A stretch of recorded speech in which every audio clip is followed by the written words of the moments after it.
पिताजी, बारिश क्यों होती है और ये बारिश कैसे होती है?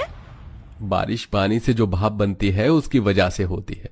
जो पानी जगह जगह इकट्ठा होता है वो भाप बनकर आसमान में बादल बन जाता है, और बादल बनने के बाद जब उस बादल में बहुत सारा पानी इकट्ठा हो जाता है तो बारिश होती है, और ये बारिश होनी बहुत जरूरी होती है। बारिश के चलते ही हमारे आसपास का पर्यावरण हरा भरा रहता है। अच्छा, रात हो गई है पिताजी, हमें कहानी सुना दीजिए, उसके बाद हम दोनों सो जाएंगे। अच्छा ठीक है, सुनाता हूँ। एक चिड़िया थी, वो बहुत गरीब थी। तिनका तिनका जोड़कर उसने अपना घोंसला बनाया था। उस घोंसले में उसने अपने अंडे दिए थे। वो उनकी सुबह शाम देखभाल करती थी। बहुत जल्द वो मां बनने वाली थी। एक दिन बहुत तेज बिजली कड़कती है, और उस बिजली के कड़कने से चिड़िया डर जाती है। वो डर के मारे अपने अंडों को अपने पंखों से छुपाने लगती है। उसे डर था कि कहीं ये बारिश की वजह से उसका घर टूट न जाए। आगे क्या हुआ पिताजी? आगे फिर अचानक से बहुत तेज बारिश आई।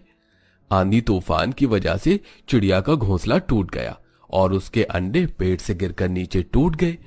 बेचारी चिड़िया कई दिन तक रोती रही। वो पूरी तरह हिम्मत हार गई थी। फिर एक दिन उसने अपनी हिम्मत जुटाई। उसने अपने लिए सही जगह घोंसला बनाने का फैसला किया।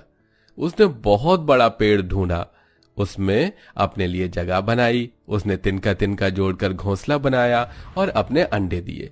कुछ समय बाद अंडों के अंदर से चिड़िया के बच्चे निकले।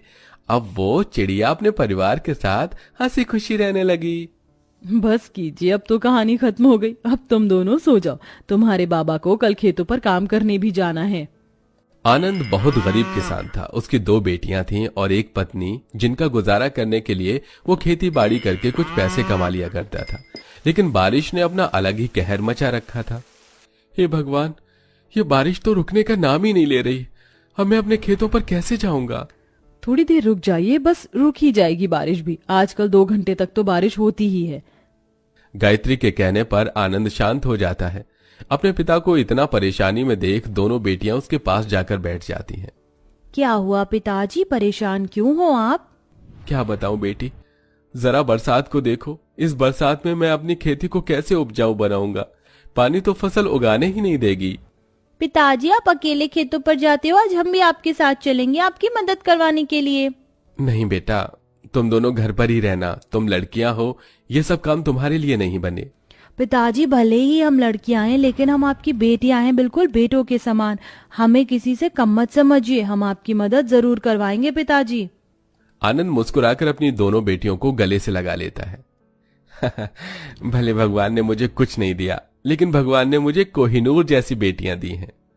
कुछ देर बाद बारिश रुक जाती है और आनंद अपना सामान उठाकर खेतों पर पहुंच जाता है, जहां वो अपने खेत को पहले की तरह तहस नहस देखता है। हे भगवान, पहले ही मैंने कर्जा लेकर अपने खेतों के लिए बीज खाद खरीद कर बोई थी। अब मैं इतने पैसे कहां से लेकर आऊं? तभी आनंद के पीछे पीछे उसकी दोनों बेटियां भी आ गई थीं। ये क्या पिताजी, खेतों का तो बहुत बुरा हाल है। पिताजी, हम आपकी मदद करवाने के लिए आए हैं। तुम मेरी क्या मदद करोगी? अभी खेत मदद के लायक नहीं, पैसा लगाने के लायक हो गया है। पिताजी, हम मेहनत करते हैं, क्या पता हम दोबारा इसे ठीक कर सकें। हमें अपना हौसला नहीं खोना चाहिए। जैसे उस चिड़िया ने हिम्मत दिखाई थी, हमें भी हिम्मत दिखानी चाहिए। आनंद को बहुत खुशी होती है। उसकी बेटियां उसकी कहानी के इशारे को समझ पाती हैं।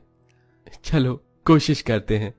आनंद अपनी बेटियों के साथ मिलकर खेती बाड़ी करने की कोशिश करता है, लेकिन बारिश फिर से होनी शुरू हो जाती है।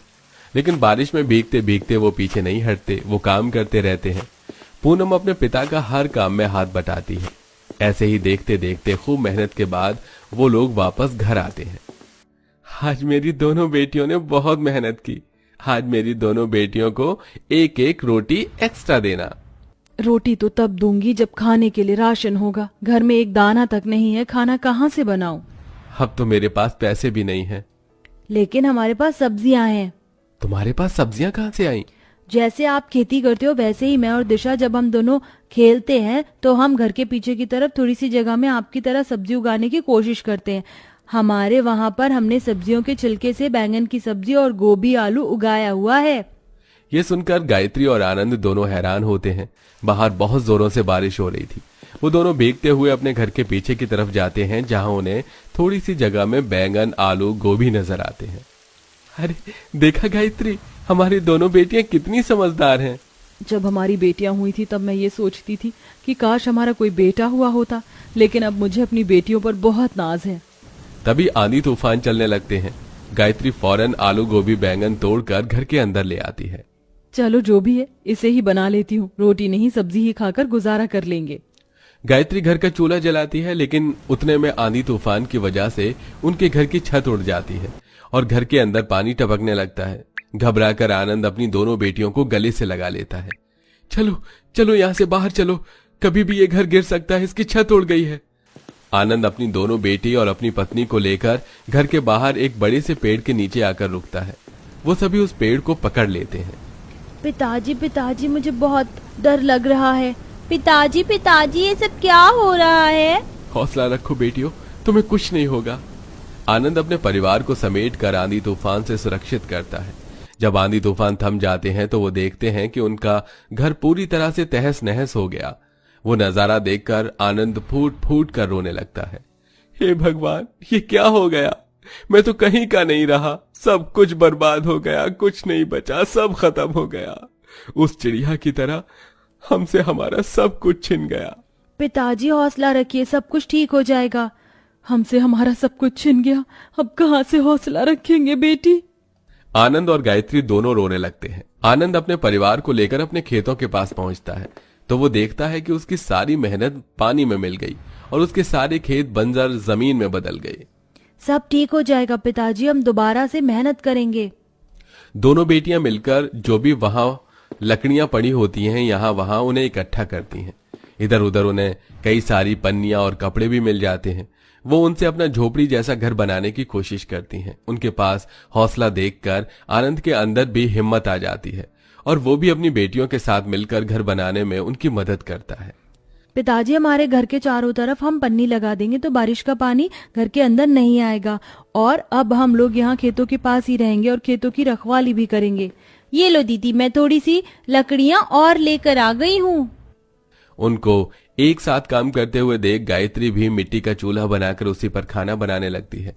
इस तरह पूरा परिवार मिलकर एक दूसरे की मदद करते हुए अपनी परेशानियों को भूलकर आगे बढ़ने की कोशिश करता है।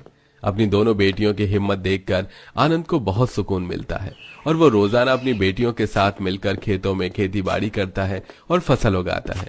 देखते ही देखते जहां उसने कई बार अपने खेतों की फसल को खराब होते हुए देखा था, अब उसकी फसल बहुत अच्छे से उग गई थी। हरियाली फसल को देखकर आनंद की आंखों में आंसू आ जाते हैं। अगर तुम दोनों मेरे साथ ना होती तो शायद मुझे ये हौसला कभी नहीं मिलता और न ये फसल कभी उग पाती। अब मैं इसे बेचकर अपने ऊपर से पूरा कर्ज चुका दूंगा। पिताजी, आपकी बेटी आपके साथ है और हमेशा आपके साथ ही रहेंगे, और आपकी हर परेशानी हमारी परेशानी है। हम आपके ऊपर कोई परेशानी का भार नहीं टूटने देंगे। बेटियां भी बहुत नसीब वालों को मिलती हैं। मैं बहुत नसीब वाला हूँ जो मुझे 2 बेटियां मिली हैं और वो भी बहुत समझदार हैं। चलिए सब खाना खा लीजिए, सबने बहुत मेहनत की है। सभी खाना खाकर उस झोपड़ी में सो जाते हैं। अगले दिन से आनंद अपनी फसल के द्वारा शहर जाकर व्यापार शुरू कर देता है, जिससे उसकी अच्छी खासी कमाई होती है। वो उन पैसों में सबसे पहले अपना कर्ज चुकाता है और जो पैसे वो ऊपर से कमा लेता है उनमें वो अपना पक्का सीमेंट का मजबूत घर बनवाता है जो बारिश में कभी खराब ना हो पाए। आखिरकार अपने घर का मेरा सपना पूरा हो ही गया। देखो, हमारे पास अपना खुद का घर है। अब बारिश की एक बूंद भी इसके अंदर नहीं आ पाएगी और हम लोग आराम से रह पाएंगे।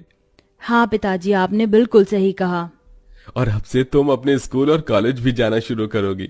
मैंने तुम्हारी फीस भर दी है, अब तुम सारा ध्यान अपनी पढ़ाई में लगाओगी। हाँ, इस तरह आनंद अपनी बेटियों को खूब पढ़ाता है और अपनी सभी परेशानियों को खत्म कर लेता है। उसकी दोनों बेटियां पढ़ लिखकर बड़ी होने के बाद डॉक्टर और इंजीनियर बन जाती हैं, जिसके बाद वो सभी एक साथ खुशी खुशी रहने लगते हैं। कहा जाता है कि जब पिता के पास बेटियों का सहारा हो तो उसे दुनिया की कोई दौलत नहीं चाहिए होती, उसकी दौलत उसकी बेटियों में होती है। इसी तरह आनंद के लिए उसकी सबसे बड़ी दौलत उसकी बेटियां थीं, जिनकी वजह से उसे आगे बढ़ने का हौसला मिला। तो दोस्तों, क्या लगता है आपको, क्या हमें बेटा और बेटी में फर्क करना चाहिए? हमें कमेंट करके जरूर बताइएगा।